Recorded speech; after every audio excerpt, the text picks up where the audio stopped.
caruurta Somaliland iyo daayirta Somaliland marti sharafta oo ay ka mid yihiin safiirada wakiilada hay'adaha qaramada midoobay ururada aynu jaalka nahay ee caalamiga ah iyo kuwa maxalliga ah ganacsatada culimada madaxda dhaqameedka iyo muwaadiniinta kala duwan dhammaantiin salaamu calaykum waraxmatullaahi wabarakaatuh.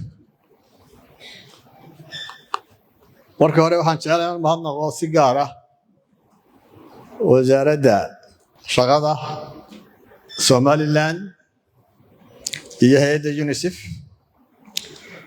oo ha qabanqaabiyaashii shirkan. waxaa kaloo mahadnaqaya wakiilka UN-ka ama United Nations-ka ee Somaliland iyo wakiilka Hargeysa ee dowladda Ingiriiska iyo dhammaan xubnaha ka soo qayb galay shirkan ee hay'adaha caalamiga ka socda.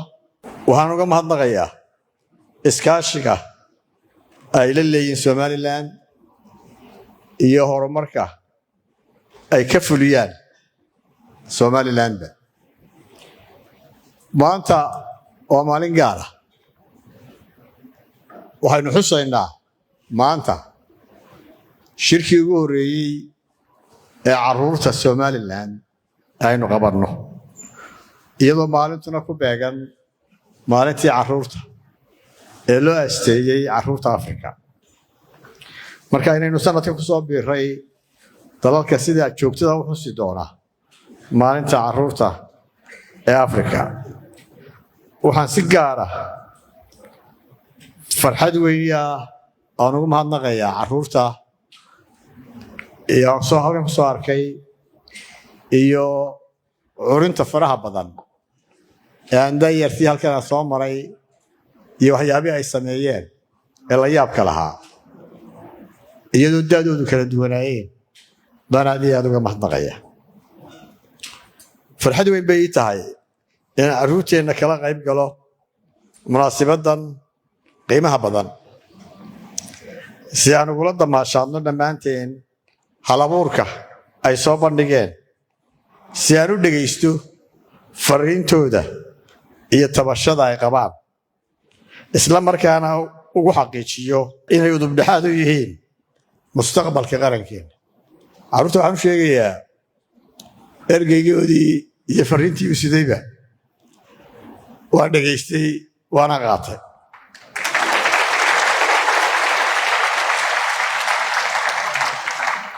runtiina himilada iyo garaadka sare ay maanta halkan ku soo bandhigeen waxay nagu abuuraysaa rajada in ummadeennu ay mustaqbal wanaagsan leedahay.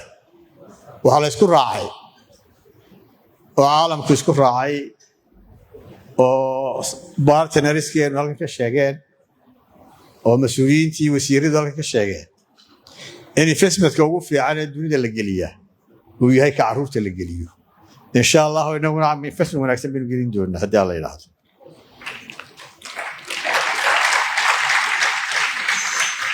maalinta caalamiga ee caruurta Afrika waa maalin loo asteeyey isxasuusinta muhiimadda ay dadka u leedahay.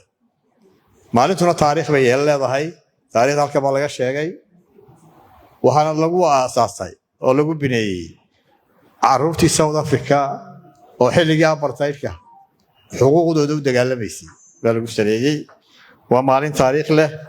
xil bay naga saaran dhammaanteen inaynu si adag u ilaalino xuquuqda iyo sharafta caruurta, mustaqbalkoodana aynu maalgashanno. waa mas-uuliyad diiniya, waa mid sharciya, waa mid xil wadaniyeed oo qof kasta saaran. waxaan u mahadnaqayaa dhammaan hay-adaha mar labaad halkan ka soo qayb galay, commitmentkoodiina mar labaad cusboonaysiiyey. aad iyo aad baan ugu mahadnaqaya. ma ilaawi doono kaalinta saaxiibada Somaliland ay ku leeyihiin daryeelka iyo horumarinta mustaqbalka caruurta. waxbarashada, caafimaadka iyo nafaqaynta carruurta waxay ka mid yihiin tiirarka koritaanka ubadka guud ahaan ay ku korayaan iyo waajibaadka qarannimo ee mustaqbalka. waxaa naga go'an inaannu sii fududayno sidii carruurta oo dhammi u heli lahaayeen waxbarashada aasaasiga ah oo bilaash haddii la yidhaahdo. inaannu kordhinno tirada carruurta dugsiyada la qorayo iyo tirada dugsiyada waxbarashada labadaba. tababarka macallimiinta iyo in la abuuro nidaam la jaan qaadi kara duruufaha dhinaca saacadaha waxbarasho ee dhulka baadiyaha ah.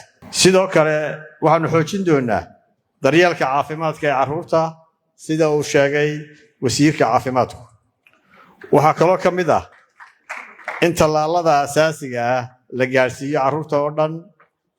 warbixintiina halkan waxaa ka bixiyey wasiirka. waxaannu xoojin doonaa shuruucda ilaalinaya ubadka. waxaannu dhowaan hirgelin doonaa xarunta dhaqan celinta carruurta sharciga ku gefta oo laga sameeyey gobolka saaxil.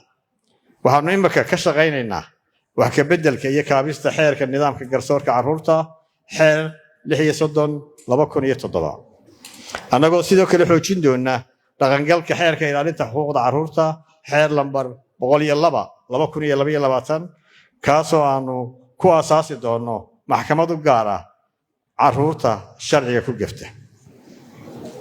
waxaan mar kale caddaynayaa inaanaan dulqaad u yeelan doonin nooc kasta oo xadgudub oo carruurta lagula kaco.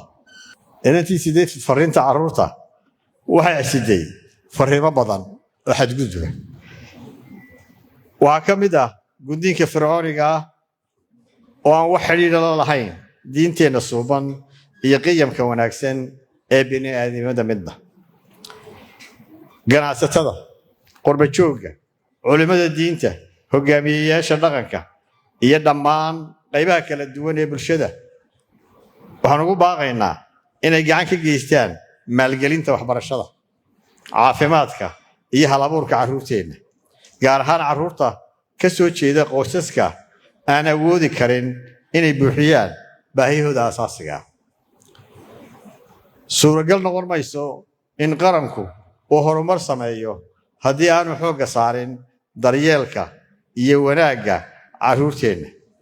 cadaalad kama heli karno haddii aan carruurteennu aanay haysan xuquuqda asaasiga ah ay ka mid yihiin waxbarashada iyo caafimaadka. carruurta somalilan waxaan ugu bishaaraynayaa inay cudubdhexaad u yihiin qarankooda, in codkooda la maqlayo, in laga caawinayo gudashada waajibaadkooda iyo sidii ay riyooyinkooda u rumayn lahaayeen. waxaan maanta la wadaagayaa farxadda carruurta somalilan inaynu qabannay shirkii koowaad ee carruurta somalilan.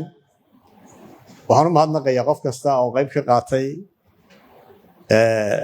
arrinta hirgelinteeda.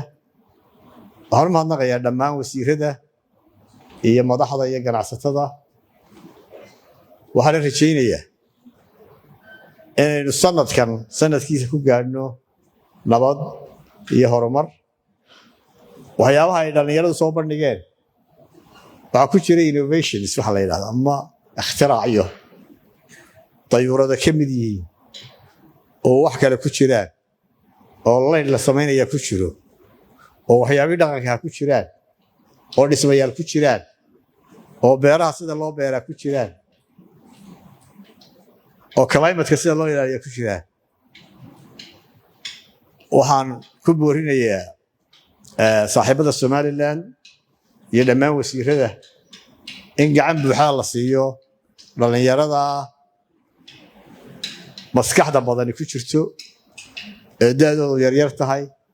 waxaan is leeyahay waa kuwii somalilan wax badan ka bedeli lahaa. asalaamu calaykum waraxmatullahi wabarakaatu.